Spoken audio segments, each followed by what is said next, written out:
Ms. Fairman, you are charged with the offense of interference with the duties of a public servant. You are facing up to 6 months in jail and/or a $2,000 fine. We are going to do probable cause. You have the right to remain silent.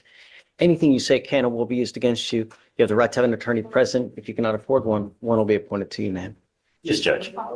Officers were dispatched to a family disturbance, and the caller, the defendant's mother, stated that her daughter was walking around with a hammer and identified her daughter by name and as wearing a Barbie sweatshirt. In transit to the scene, the officers observed the defendant's prior mugshot and arrived and observed the defendant recognized by description and that mugshot. The defendant walked towards the officer, and the officers told her to stop, but she ignored them. She had her arms tucked into her sweatshirt, so they were not visible to the officers. The defendant attempted to walk past the officer, and the officer grabbed her arm, and she then laid on the ground and tucked her hands under her abdomen, and the officer struggled to get her arms out from under her. The defendant stated the defendant had a hammer in her left hand and would not let go. The officers then took her into custody. What's she doing wrong? Was she walking while black? I mean, really, you tell me all she has is a hammer? She's walking around with a hammer. So I hammer stuff all the time. Your Honor, just what we have is there was a family disturbance. There was a description of her with the hammer, and she walked towards the officer, and the officer just told her to stop. I mean, there's nothing. She's not doing anything. No one says that she's doing anything menacing with the hammer. She's walking with a hammer. I hang stuff on my house all the time. Furthermore, Your Honor, there is more in the DIMS that in the complete DIMS, it says the complainant's defendant's mother identified her and said that the defendant's brother had taken a blue speaker, which upset the defendant. So the defendant went outside and kicked some trash cans over her and pacing around a neighbor's vehicle holding a hammer. The complainant advised she was afraid of the defendant. So, yes, Judge. Ma'am, I'm with you. Don't worry about it. I'm going to find no probable cause. Just hang tight with me for a second, okay? Good, Judge. Please. Just, take a seat for me. Hang tight, please. You are Jeffrey Atkins. Mr. Atkins, you're charged with unlawful carrying of a weapon. You're facing up to a year in jail and or a $4,000 fine. We're going to do probable cause. You have the right to remain silent. Anything you say can or will be used against you. You have the right to have an attorney present. If you cannot afford one, one will be appointed to you, sir.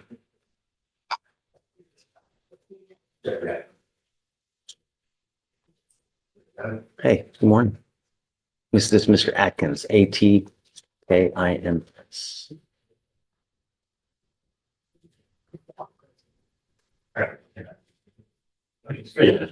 So on February 3rd, 2025, officers were dispatched for a theft. The witness stated he saw a black male steal a leaf blower from his driveway in Kingwood in Harris County, Texas, and place it in his vehicle's trunk. The suspect then got inside the back seat, and a traffic stop was initiated for the vehicle due to an on-view crime. The officer made commands for the individuals inside the vehicle to exit and lay on the ground until backup officers arrived. Both individuals were detained, and the defendant, the driver, was identified by Texas driver's license, and the officer located a firearm on the driver's side floorboard under the seat unholstered. The leaf blower was recovered from the trunk. So we have a co-defendant. So let me see. If there is a co-defendant. There is no other connected case, Your Honor. No. Yes. Mr. Atkins, I'm going to find that there's probable cause to go forward with your case, sir. How old are you? I'm ordering you as a condition of your bond not to be in possession of weapons. You understand, sir? Did you want to apply for a court-appointed lawyer? No. Okay. Miranda's going to give you an application. I need you to fill it out for me. Do not look at me. Do not pick up any new cases. Don't become a danger to my community. Otherwise, I'm going to revoke your bond, put you in jail. No more PR bonds. Do you understand? No weapons. All right, come on. Do you mind filing that, please? Yes. All right. I'm going to have you go with Deputy Miranda. We'll have you sign a reset with Billy, and then I'll have you take a seat out there.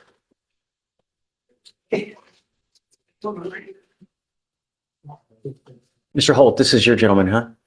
Yes, could you give me just a moment? Is he not here? He is here. Okay. I just need a moment for himself. Okay. Don't mind. Yeah, we need to do probable cause at some point, though. Yes, So, sir. okay, just, I guess, let me know when you're ready. We're about to pick a jury too, so just be ready. It will take a second. Okay, take your time. Yeah. No, I guess let's find out like a specific spot over there since we're gonna have a jury coming in soon. Sure. You are Benny Boston. Yes, sir. Mr. Boston, you're charged with driving while your license is suspended. You're facing up to 6 months in jail and or a $2,000 fine. We're going to do probable cause. You have the right to remain silent. Anything you say can or will be used against you. You have the right to have an attorney present. If you cannot afford one, one will be appointed to you, sir. Yes, Judge. On February 4th, 2025, at approximately 2:22 a.m., the officer observed a vehicle on East Sam Houston Parkway in the Feeder Road failed to complete a stop at an intersection. A traffic stop was initiated, and the defendant, the driver and sole occupant of the vehicle, gave the officer his Texas driver's license. The officer found the driver's license to not be eligible, and the defendant had an active enforcement suspension for a DWLI that ends in April 23rd, 2025. Mr. Boston, I'm going to find that there's probable cause to go forward with the case. I'm now having you sign an affidavit. This is a promise to me that you're going to make that you're not going to drive today. I don't care what's going on in your life. If you want to drive, go get a license, get liability insurance, and then I will take this restriction off. But if I find that you do, I can have a contempt hearing. You can be facing an additional 6 months in jail and a $500 fine every time you drive. Do you understand? Sir. Tell me, do you have the ability to hire lawyers, sir? Yeah, man. I think I get a court appointed. Well, we just don't give them out like it's candy. You have to qualify. So what I can do is I can have you fill out an application. I'll take a look at it, but be honest on the application. I need to know everything about you and I'll see whether you qualify. All right.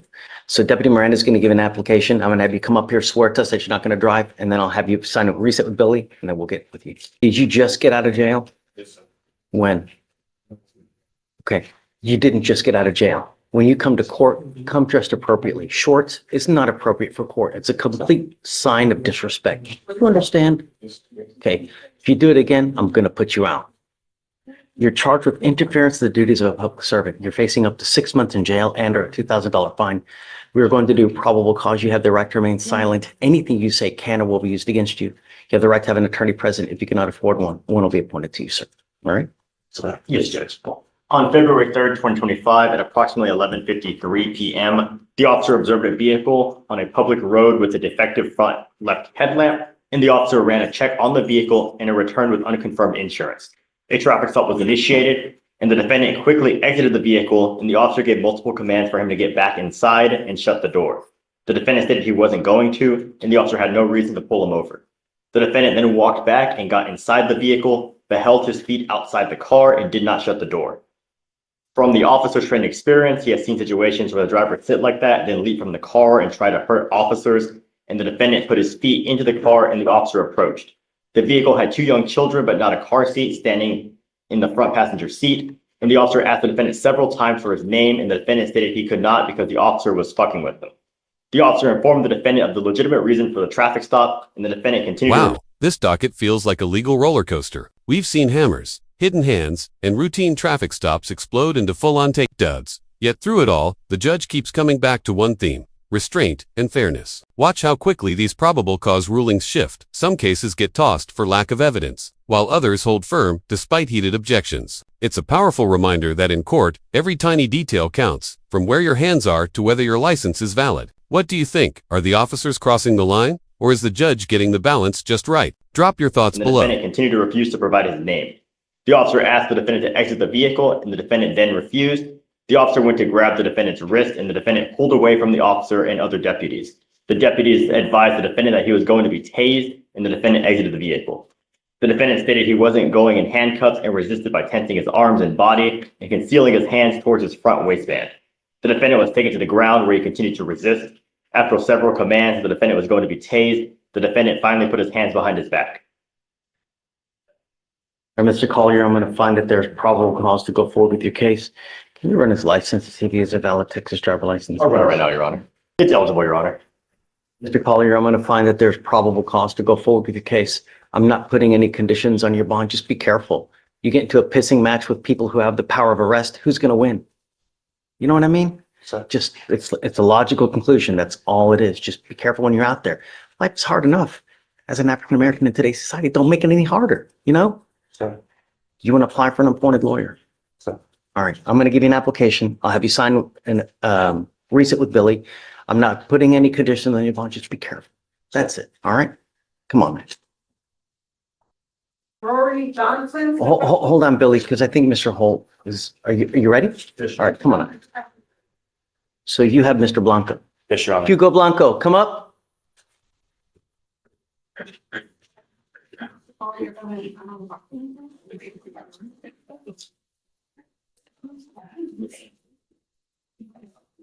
Good morning, Mr. Blanco. So you're charged with terroristic threat on a public servant. That elevates it to a Class A misdemeanor, so you're facing up to a year in jail and or a $4,000 fine. We're going to do probable cause. You have the right to remain silent. Anything you say can and will be used against you. You have the right to have an attorney present. If you cannot afford one, one will be appointed to you. It's Judge.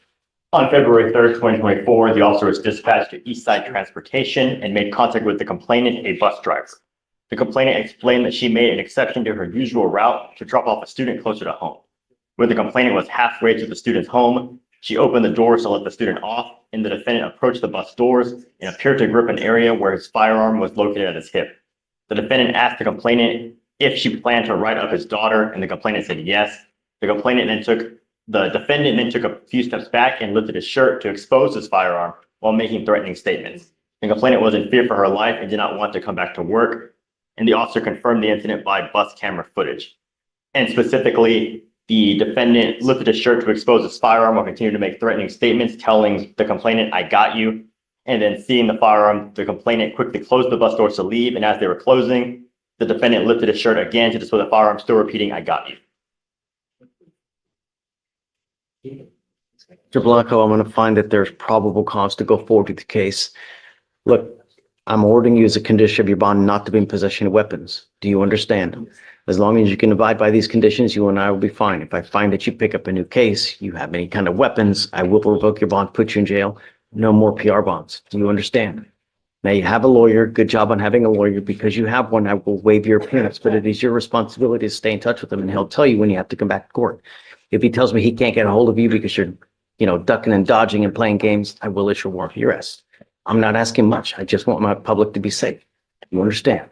All right. So I'm going to have you sign a receipt with Billy. We'll have you take a seat while we get your bond conditions. We'll have you sign it, and then you'll be free to go. All right. You file no weapons, please. And then no contact. No contact. Yeah, please.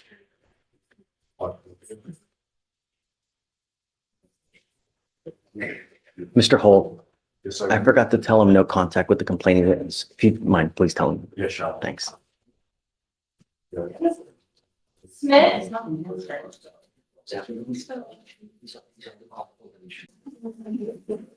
Hi. Morning, Judge Mayor. Yes, tell. My name's Sabir Fareed. I'm just going to be covering until Deanna gets here. She's just running a few minutes late. I'm the chief in court 8 next door. Okay, thanks. Thank you so much. We have a panel coming any minute, I think, so, Sounds good. yeah. Okay, thanks. Ready? Rory Johnson, step up, please.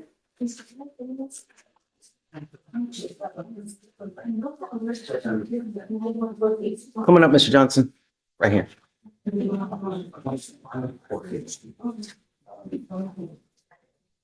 Mr. Johnson, you were charged with evading arrest and detention. You're facing up to a year in jail and or a $4,000 fine.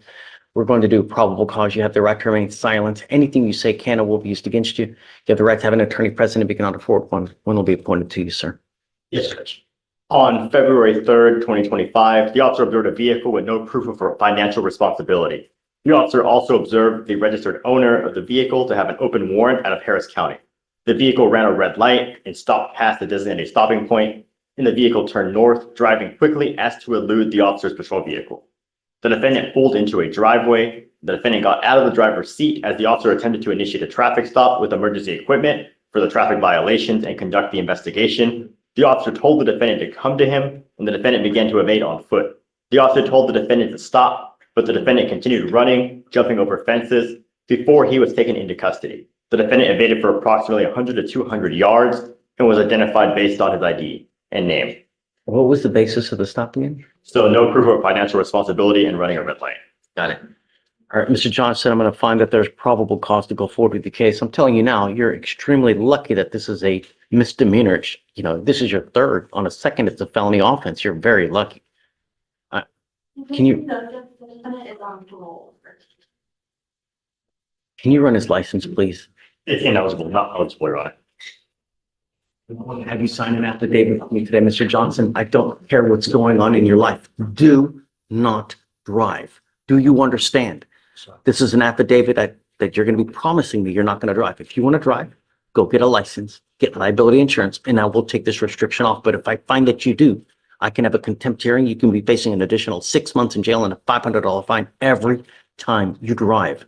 Do you understand? So, Do you have the ability to hire a lawyer, Mr. Johnson? so, I'll have you fill out an application. I'll take a look at it to see whether you qualify. I'm going to have you come up here, swear to us that you're not going to drive. I'm going to get you to Billy to sign a receipt and then we'll take a look, fill it out. Don't pick up any new cases. Do you understand? Sir. You are lucky that this is not a felony offense right now as it is. So